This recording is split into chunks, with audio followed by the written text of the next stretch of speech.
Welcome to our channel. Today we how to download Azure Storage SAS for VPS file upload step by step clearly.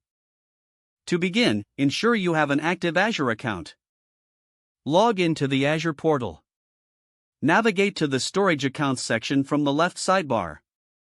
Select the storage account you want to use for file uploads. In the Storage Account menu, find and click on Containers. Create a new container. Name your container and set the access level as needed. Once your container is created, click on it to open it. In the Container menu, click on the Upload button. Select a file to upload, or if you want to generate a SAS token for multiple uploads, proceed to the next step. Now, go back to the Storage Account overview. Under Settings, click on Shared Access Signature. Configure the required permissions for the SAS token. Choose the expiration date and time for the token. Select the allowed protocols, either HTTPS or HTTP and HTTPS. Click on the Generate SAS and Connection String button. Copy the generated SAS token URL from the provided options.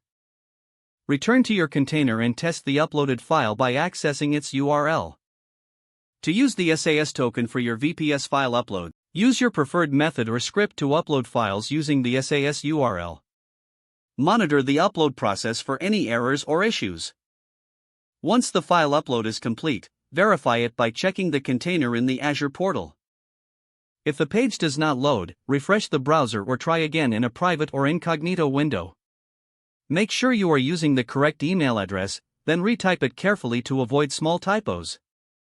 If your password is not accepted, use the reset option and create a new strong password you can remember.